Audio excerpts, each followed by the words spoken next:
My name is Victor, and my colleagues in the department call me the gravekeeper behind my back. I am a major, an investigator of high-profile cases, and I have a perfect track record with the most hopeless cases. Nobody knows my secret. People think it's genius intuition or an extensive network of informants, but the truth is much simpler and much more horrifying. My most reliable informant is the victim themselves. Every few months, when a case reaches a dead end, I venture into my personal hell. It's a semi-basement on the edge of the city with a sign, Ritual Services. Open 24/7. The owner, a quiet, stooped old man with parchment-like skin and eyes forever dusted with the memory of countless morgues, calls himself the Guide. His gift, or curse, is unique.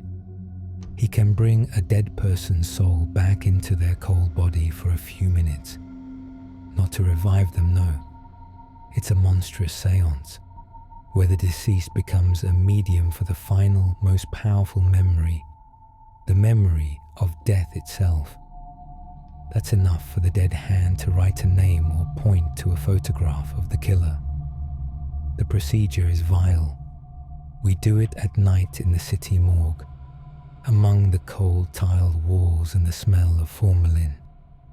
The Guide murmurs something in a language I don't know, holding the corpse's hands. I watch him tremble, see sweat cover his face. He seems to pour his life force into the dead body to ignite a spark of someone else's memory.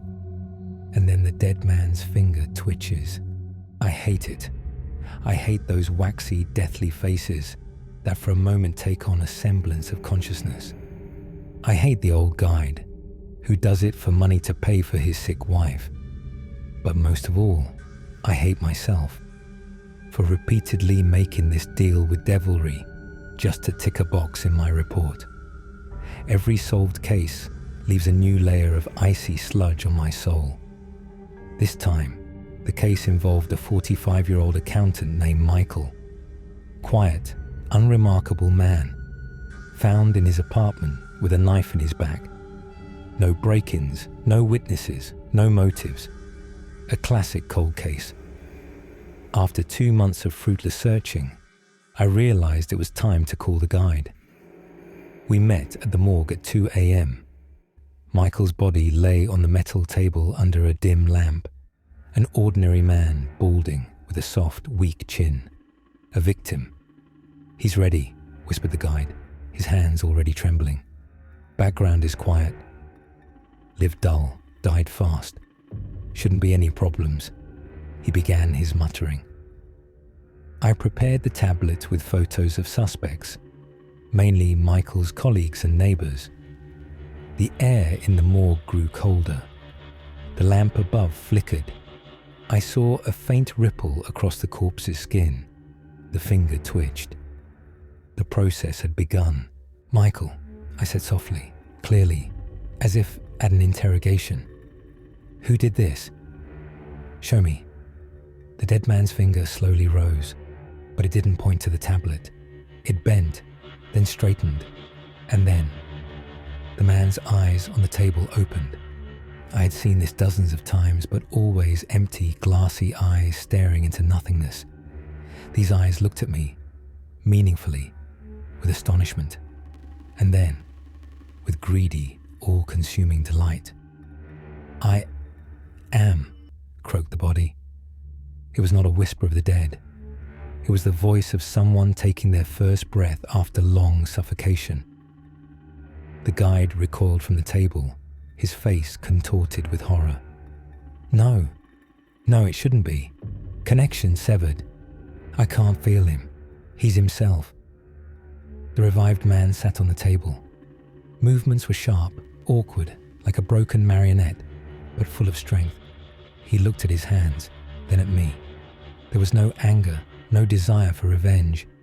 Only one thing. Pure, unclouded joy of existence. The orderly dozing in the corner jumped up, trying to block him.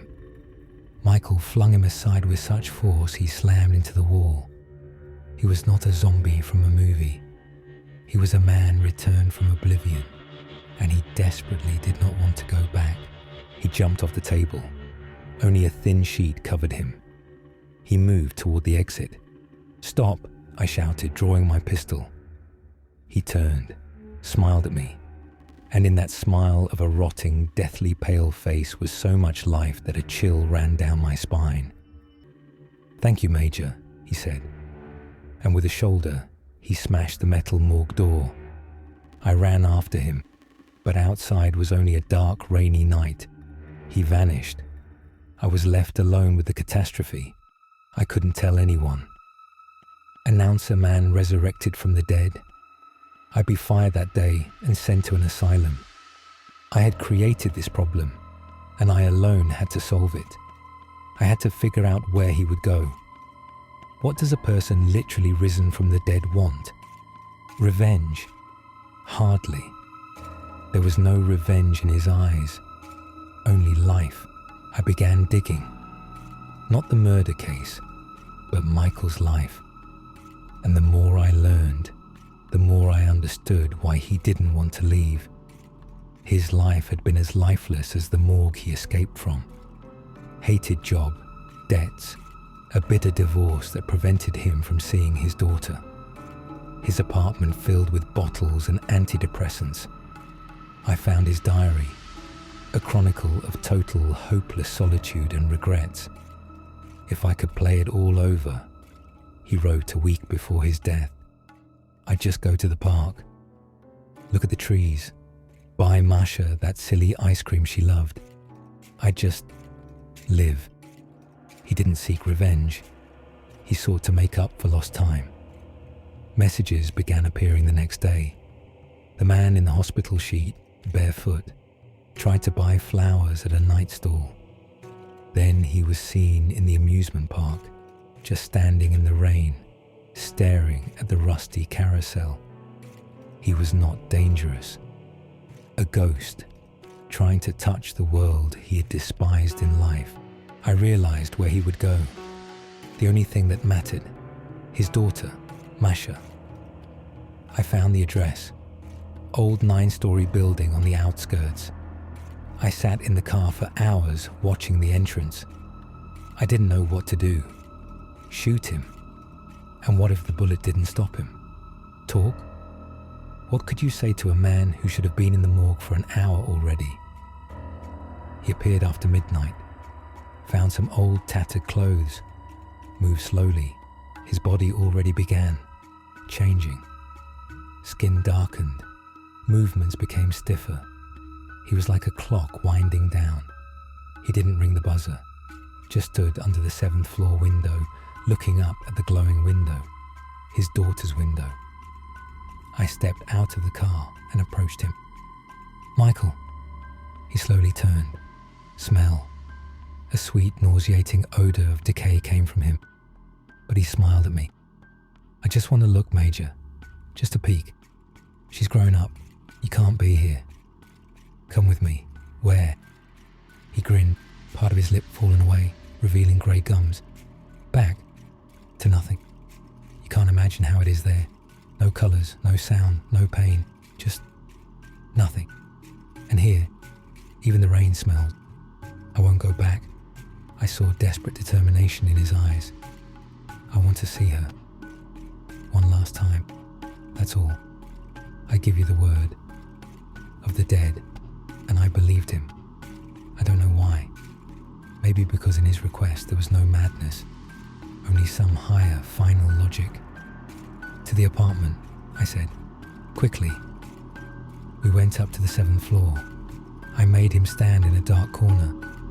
"Look out the window. 1 minute, then you leave." He nodded, and from that motion a lock of hair fell. He pressed against the wall, staring out the window. I saw his shoulders tremble. "She's watching TV," he whispered, "and eating ice cream. That same silly."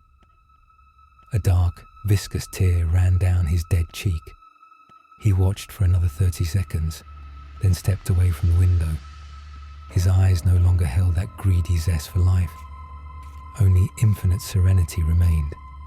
He had done his final, most important act.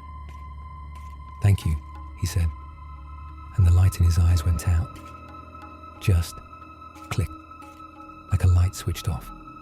The body went limp, collapsing heavily on the stairwell. Now it was just a corpse, dead, cold, smelling of decay. I stood over him for several minutes. Then I grabbed my phone and dialed 911.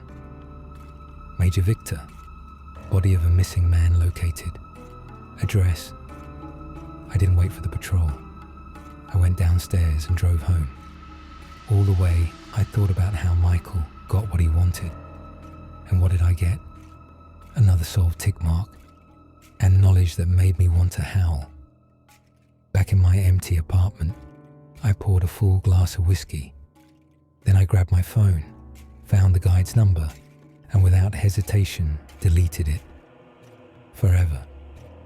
Some doors are better left unopened, and some dead should never be given a word, especially if they might speak the truth.